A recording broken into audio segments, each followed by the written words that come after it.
Hi ఈరోజు Saturday ఎపిసోడ్లో especially Nagarjuna గారి అవుట్ఫిట్ గురించి మాట్లాడుకుంటే ఇది 90s లో వచ్చిన శివ మూవీ అవుట్ఫిట్ లాగా అనిపించింది ఎస్పెషల్లీ. బట్ ఇంట్రడక్షన్ సాంగ్ చూసుకుంటే ఆ సాంగ్కి ఈ అవుట్ఫిట్కి మ్యాచ్ అవ్వలేదు. బిగ్ బాస్ టీమ్ కొంచెం కాన్సన్ట్రేట్ చేయాలి ఎస్పెషల్లీ సాంగ్స్ మీద. అవుట్ఫిట్కి తగ్గ సాంగ్స్ ఉంటే ఇంకా ఎక్స్ట్రాడినరీగా ఉంటుంది. ఎస్పెషల్లీ కొంతమంది Saturday and Sunday episode especially స్పెసిఫిక్గా నాగార్జున గారి ఇంట్రొడక్షన్ సాంగ్ గురించి అండ్ ఇంట్రొడక్షన్ ఎక్కువ చూసే వాళ్ళు ఉంటారు. సో ఇది కొంచెం బిగ్ బాస్ టీం గుర్తుపెట్టుకొని నెక్స్ట్ టైం నుంచి అవుట్ఫిట్కి బ్యాక్గ్రౌండ్లో వచ్చే సాంగ్కి మ్యాచ్ అయ్యేటట్టు ఉంచితే బాగుంటుంది. అండ్ తర్వాత నామినేషన్స్లో ఉన్న వాళ్ళని ఎవరిని సేవ్ చేయలేదండి. సేవ్ చేయకుండా మొత్తం రేపటికి పెట్టేశారు. ఈరోజు డేంజర్ జోన్లో ఉన్నారు కదా, డేంజర్ జోన్లో ఉన్న వాళ్ళలో ఒక ఇద్దరు ఎవిక్షన్ పాస్ అనేది తెచ్చుకున్నారు డైరెక్ట్గా. So Flora Saini and Ritu వీళ్ళిద్దరికి ఎవిక్షన్ వచ్చింది. సో అంటే ఈ ఎవిక్షన్లో రేపు వచ్చే వైల్డ్ కార్డ్ ఎంట్రీస్తో వీళ్ళని ఎవిక్ట్ చేసే ఛాన్సెస్ ఉన్నాయి. తర్వాత ఎస్పెషల్లీ ఈ వీక్లో కెప్టెన్ అయిన Pawan Kalyan and commoner, as a commoner అతనికి ఒక కామనర్ హెల్ప్ చేశారు. యాక్చువల్గా మనకి ఎపిసోడ్లో అంత డీటెయిలింగ్ అది చూపించలేదు, కనబడలేదు కూడా. అది డెమాన్ పవన్ కాల్తో షూతో ఒక సైన్ ఇవ్వడం, ఎస్పెషల్ ఇది బర్నీ గారికి చూపించడం, బర్నీ గారు చెప్పారని చెప్పేసి. సో ఇది చూస్తుంటే చాలా అన్ఫెయిర్ అనిపించింది యాక్చువల్గా. ఎందుకంటే సంచాలక్ కూడా క్యాచ్ చేయలేదు ఆ సైన్ని, ఆ షూ నుంచి చూపించే సైన్ని. ఇది డెమాన్ పవన్ ఓటింగ్ రిజల్ట్స్లో ఒక పాయింట్ అనేది పడుతుంది. దీనికి మూల్యం చెల్లించాల్సిందే డెమాన్ పవన్ ఎస్పెషల్లీ. ఎందుకంటే బిగ్ బాస్ రూల్స్ని బ్రేక్ చేశాడు డెమాన్ పవన్. సంచాలక్ చెప్పిన దానికి వహించలేదు Demon Pavan. So unfair game ఆడాడు డెమాన్ పవన్. ఎస్పెషల్లీ ఒక కామనర్, తను కూడా ఒక కామనర్ని కెప్టెన్సీ చేయాలి అండ్ ఆల్సో ఫ్రెండ్ కాబట్టి కెప్టెన్ చేయాలి అని దురుద్దేశంతో ఆ సైన్ అనేది ఇవ్వడం, పవన్ కళ్యాణ్కి బాగా కనబడేటట్టు షూతో సైన్ అనేది ఇవ్వడం అన్ఫేర్ గేమ్. అది తనుజాకి చూపించి అది బయట ఎవ్వరికి చెప్పలేదు. ఇక్కడ బిగ్ బాస్ టీమ్ ఎక్సలెంట్ గా ప్లాన్ చేశారనిపించింది. ఎందుకంటే తనుజాకి తెలియాలి రియాలిటీ అనేది ఏంటో. సో యాక్చువల్గా అందరూ తనుజాని సపోర్ట్ చేస్తాం అనుకుంటారు, కానీ మనకు కనిపించేటప్పుడు కూడా ఎక్కువ మంది వీళ్ళే తనుజాకి సపోర్ట్ చేస్తారు అనిపిస్తుంది. బట్ రియాలిటీలోకి వస్తే అది రివర్స్ అయిపోతుంది.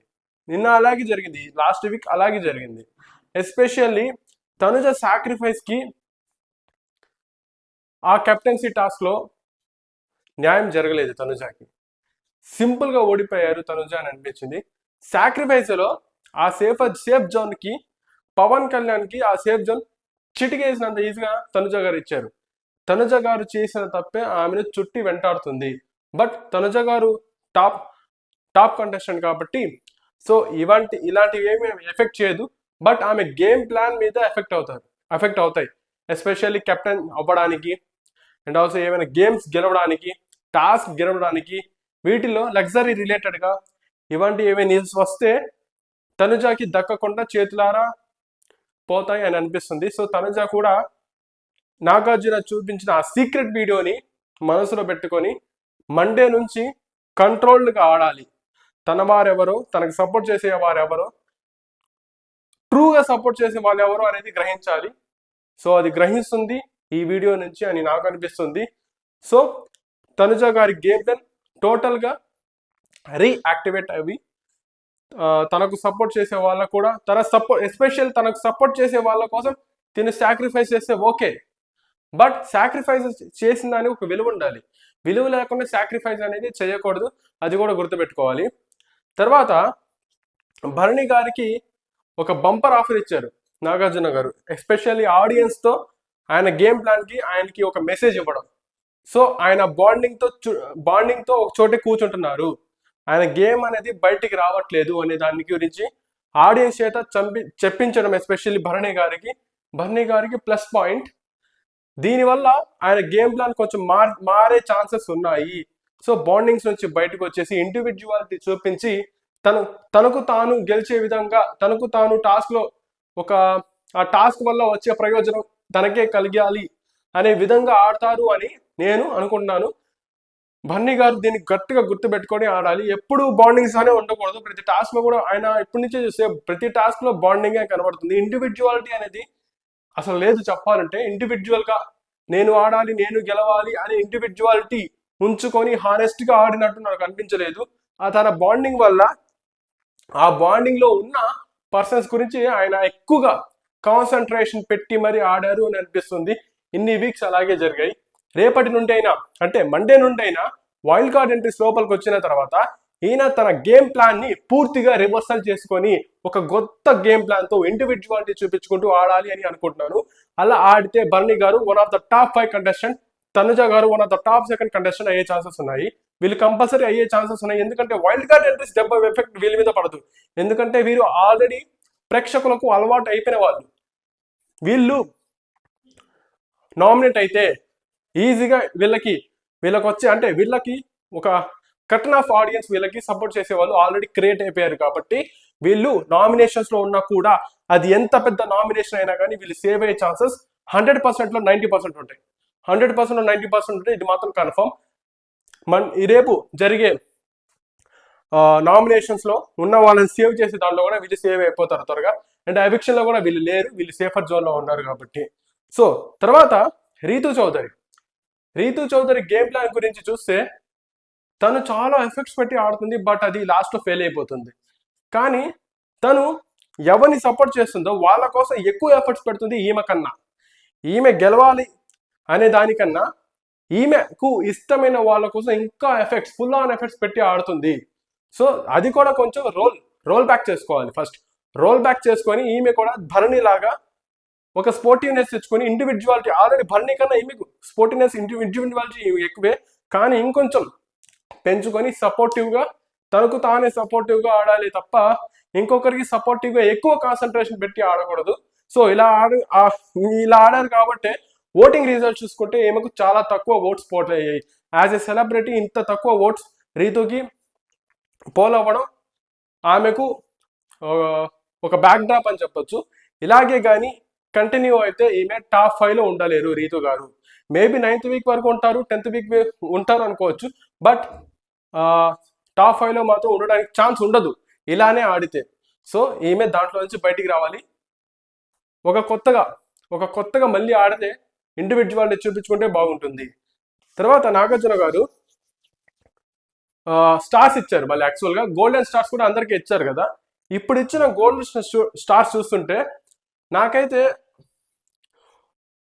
కరెక్ట్గా ఇచ్చారు అనిపించింది. యాక్చువల్గా ఒక పవన్ కళ్యాణ్కి తప్ప మిగతా వాళ్ళకి కరెక్ట్గా ఇచ్చారని అనిపించింది. ఎందుకంటే పవన్ కళ్యాణ్ ప్లేస్ సంజన గారు వచ్చుంటే బాగుండేది అని అనిపించింది నాకు ఎస్పెషల్. ఎందుకంటే సంజన గారు పెట్టిన ఎఫెక్ట్స్, సంజన గారు ఆడిన గేమ్ ఆమెకు ఎక్కువ ఇండివిజువాలిటీ అనేది ఉంటుంది.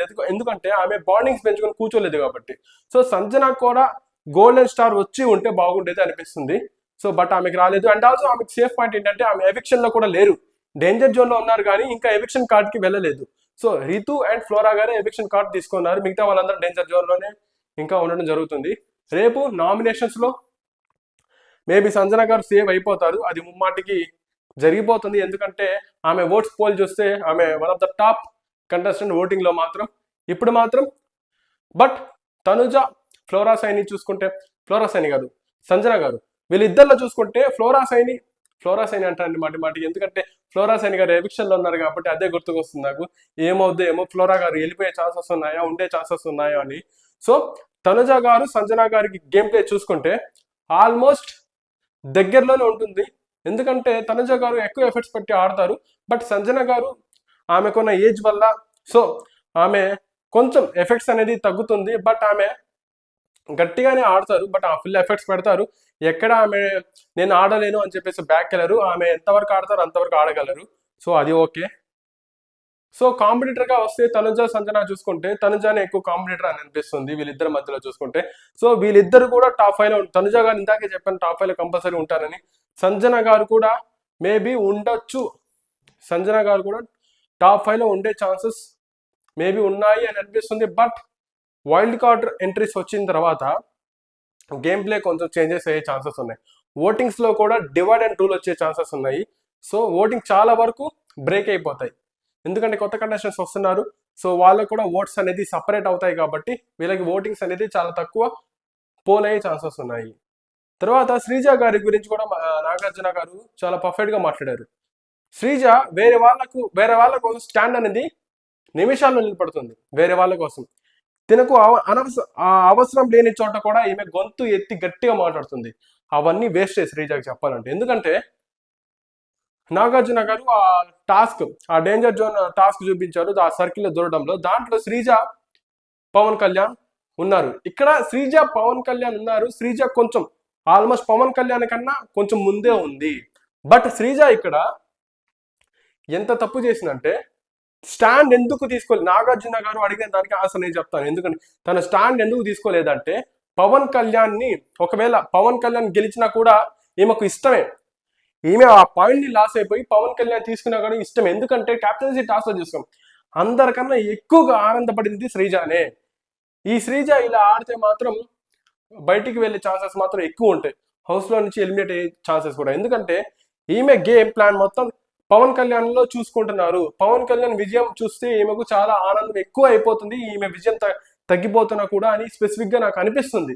ఎందుకంటే అక్కడ ఆ సర్కిల్ రోల్ లో ఈమె స్టాండ్ అనేది తీసుకోలేదు, గట్టిగా మాట్లాడలేదు సంచాలకి. నేను ముందున్నాను కదా, మీరు ఎలా ఇస్తారు పవన్ కళ్యాణ్కి అని చెప్పేసి గట్టిగా మాట్లాడలేకపోయారు. అక్కడ వదిలేశారు, కంప్లీట్ గా వదిలేశారు. ఎందుకంటే పవన్ కళ్యాణ్ కాబట్టి. ఆ ప్లేస్ లో వేరే వాళ్ళు ఉంటే ఈమె స్టాండ్ తీసుకొని రచ్చ రంబోలా చేసేది. కానీ అది మాత్రం చెయ్యలేదు ఈమె శ్రీజ గారు. సో శ్రీజ గారికి ఇది పెద్ద మైనస్ పాయింట్. ఇప్పుడు ఆమె సేఫర్ జోన్లో కూడా లేదు, డేంజర్ జోన్లో ఉన్నారు. So that's it.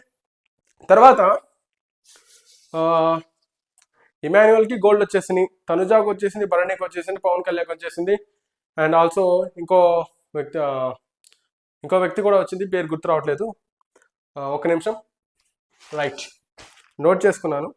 దివ్య కూడా వచ్చింది. దివ్య అండ్ తనుజ, పవన్ కళ్యాణ్, భరణి, ఇమాన్యుయల్ కూడా ఆల్రెడీ ఉంది కాబట్టి వీళ్ళందరూ గోల్డ్ వచ్చింది. తర్వాత ఒక అస్త్రం ఇచ్చారు, పవర్ అస్త్రం. ఆ పవర్ అస్త్రం టాస్క్లో ఆ పవర్ అస్త్రం ఇమాన్యుయల్ తీసుకోవడం జరిగింది. ఈ పవర్ అస్త్రం యొక్క పవర్ ఏంటో మీకు ఇప్పుడు ఎక్స్ప్లెయిన్ చేస్తాను. ఇమాన్యుయల్ ఈ పవర్ అస్త్రంతో ఒకవేళ రేపు ఆయన ఎప్పుడైనా యూజ్ చేసుకోవచ్చు.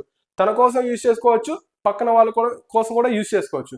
రేపు ఫర్ ఎగ్జాంపుల్ ఫ్లోరా గారు ఎవిక్ట్ అయ్యారు, ఈమె ప్లేస్లో వైల్డ్ కార్డ్ ఎంట్రీ వస్తున్నారు అనుకోండి, ఎవిక్ట్ అయిపోయారు అనుకోండి. సో ఇతను పవర్ అస్త్రం యూజ్ చేసుకొని ఆ ఎవిక్షన్ని బ్రేక్ చేయొచ్చు.